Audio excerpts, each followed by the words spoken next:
राधे राधे महाराज जी।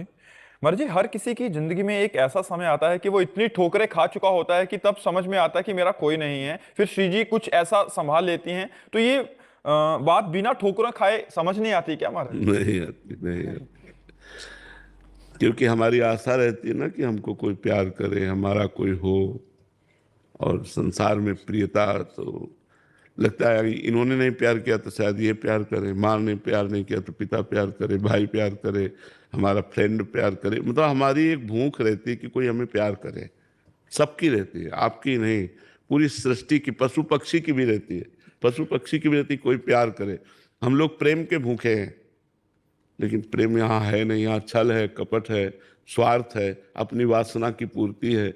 आपको जब तक हमारे से काम की पूर्ति होती रही तब तक तो आप प्यार का नाटक कर दो। जहाँ काम की पूर्ति नहीं होगी वहाँ कोई प्यार नहीं करता, क्योंकि हम प्रेम में भगवान के अंश हैं। भगवान प्रेम स्वरूप हैं, तो हम प्रेम में भगवान के अंश हैं। तो लगता है मुझे कहीं तो प्यार मिले, लेकिन कहीं प्यार टिकाऊ नहीं देता। टिकाऊ है नहीं, प्यार कहीं टिकाऊ नहीं है। किसी का थोड़ा लंबा चल गया अगर स्वार्थ और मन मिलता रहा, नहीं फिर प्यार मेरे शरीर को, मेरी वस्तुओं को, मेरे पद को, मेरी महिमा को देखकर नहीं, सिर्फ मुझे, वो तो केवल भगवान कर सकते हैं, वो कोई इंसान नहीं कर सकता। इसी बात से हमें वैराग्य हुआ था। हम कक्षा 9 में पढ़ रहे थे तो हमें माँ में बहुत आसक्ति थी। और जब हम स्कूल से आते और माँ आके झोला उतारती तो हमारे आग लग जाती है, मरेगी यार, फिर कैसे रह पाऊंगा, माँ मरेगी, पिताजी मरेंगे, यार मरण धर्मा शरीर मेरा कौन है, फिर कौन। बस सोचते सोचते दिमाग में बस ये आया कि भगवान। बस हाई स्कूल में फार्म नहीं भरा और भाग पड़े भगवान की खोज में। और 13 वर्ष से लेकर के आज 56-57 वर्ष होते जा रहे हैं आयु के, उसी मार्ग में चलते हुए। तो वास्तविक जो प्यार है वो भगवान से मिलता है, इंसान से कभी नहीं मिलता, क्योंकि कोई कितना भी हो वो स्वार्थी होता है। महाराज जी, आपको प्रथम अनुभव कब हुआ था कि वो प्यार कर रहे हैं? पहले दिन ही अनुभव हो गया था, पहले दिन ही।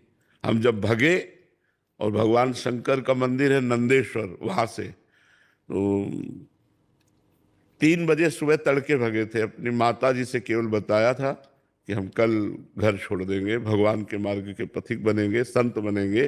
तो उन्होंने मजाक समझा था, उन्होंने समझा था ऐसे बच्चा है ऐसे कह रहा था। 3 बजे तड़के पिताजी को सोते देखकर प्रणाम किया, माता जी को प्रणाम किया, और बहने भाई परिवार के सबको प्रणाम किया। एक बार तो हृदय कांप गया, अरे फिर हिम्मत की, गांव के बाहर निकले, फिर हृदय कांप गया, कहाँ जाओगे, क्या खाओगे, कहाँ रहोगे। बस उत्तर अंदर से, जहां भगवान रखेंगे, जैसे रखेंगे। तो भाग करके सूर्य उदय हुआ था तब पहुंचे थे। शंकर जी का मंदिर था नंदेश्वर, तो वहां जाके बैठ गए। 12 बजे तक नाम जप करते रहे। ब्राह्मण परिवार में जन्म हुआ था तो ये सब संस्कार पहले से थे। नाम जप करते रहे। अब लगी भूख, अब याद आई अम्मा कि अम्मा से तो इस समय भोजन मिल जाता था, अब कहाँ से भोजन मिलेगा।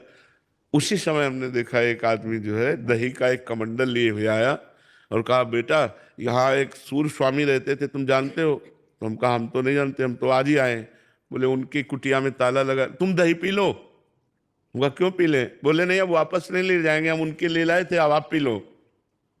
इतना वो दूध गढ़वा में करके वो जो दही बनाया जाता है वो लाल लाल दही होता है, गांव में वो बनता है, बड़ा स्वादिष्ट होता है। भरपेट दही पिलाया। जे ही दही पिला कर वो गए तो शंकर जी से लिपट के रोए कि आज हमें विश्वास हो गया कि आप हमारे जीवन को स्वीकार। और उस दिन से लेकर आज तक भगवान हमको प्रतिपल प्यार दे रहे हैं। और हमें अनुभव कि अब वो तो क्या वर्णन करने की बात है, वो तो अव्यक्त है, कोई प्रगट में थोड़ी है, वो अव्यक्त है, हृदय से। मीरा जी कहती है गिरधर मुझे कितना प्यार करते हैं ये मेरा हृदय जानता है, वाणी से भी नहीं कह सकता। तो महाराज जी, उसमें जैसे आपको कभी ये नहीं लगा कि बीच के में कि घर चलना चाहिए कभी? गुरु कृपा से कभी नहीं लगा। कई कई दिन भूखे रहे, बहुत कष्टप्रद रहा जीवन, लेकिन कभी ये नहीं आया कि मैं घर चलूं। जिस दिन से घर से निकला, जीवन में कभी घर में बैठ करके भोजन नहीं पाया, कभी घर नहीं गया। जीवन हो गया पूरा। जिस दिन से घर से निकला आज तक घर नहीं गया। महाराज जी, जैसे आपके रोग हुआ था, पता चला, जब याद आएगा कि घर होता? नहीं, बिल्कुल भी नहीं। ये सहन शक्ति हमें कैसे आएगी महाराज? भगवान की कृपा से। अच्छा क्या है कि हमारे जीवन का ज्यादा, अब जैसे 13 वर्ष की अवस्था है, 13 में 8 वर्ष तो एकदम भोलापन में चला गया, मतलब समझे में नहीं आया। थोड़ा थोड़ा जो कुछ अपना परिचय समझ में आया संसार का, उस समय हम निकल पड़े। तो हमें ज्यादा संसार का आकर्षण लगा नहीं, क्योंकि 13 वर्ष की अवस्था से घर से निकल हमारा किसी से लगाव नहीं था। माँ से ज्यादा किसी का लगाव नहीं था, माँ में ही था। वो भगवान ने कृपा करके छोड़वा दिया, तो फिर सबसे छूट गया। और फिर हमें नहीं आया कि घर चले, कभी नहीं आया कि घर चले। माँ बाप ने भी नहीं पूछा आपको? माँ बाप ने खोजा नहीं आपको? हाँ नहीं, खुदा था।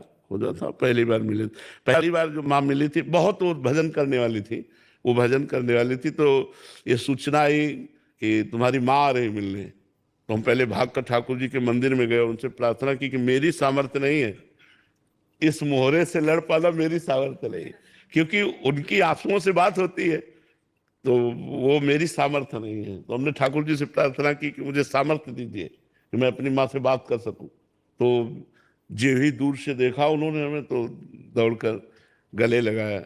अब वो उनका तो मतलब माँ का एक प्रेम होता है, तो अब हम भी शिथिल हो गए, मतलब तो उनका चलो घर चलो। कृपा करें हमें भी एक मोह से छुड़ा, इसीलिए। हाँ, भगवान ही छुड़ाते। तो हमने अपनी माँ से फिर कठोर वचन बोले, तो आप विचार कीजिए, मैं सतमार्ग में चल रहा हूँ, आप मुझे आशीर्वाद दीजिए, आप जानती हैं कि ये सही मार्ग है। तो उनका जाओ, आज के बाद मैं कभी तुम्हारे सामने नहीं आऊंगी, और भगवान तुम्हारी रक्षा करें। और बस फिर इसके बाद वो पधार गई, लेकिन कभी वो हमारे सामने नहीं आई, कभी उन्होंने ऐसा। पर उनको सदगति प्राप्त हुई। जिस दिन हमारी माँ का शरीर छूटा, तो हमारे स्वप्न में आई, पूरा श्रृंगार किए हुए, और कहा बेटा हम आ गई। तो पता चला माँ पधार गई, पधार करके सीधे हमारे पास आई थी।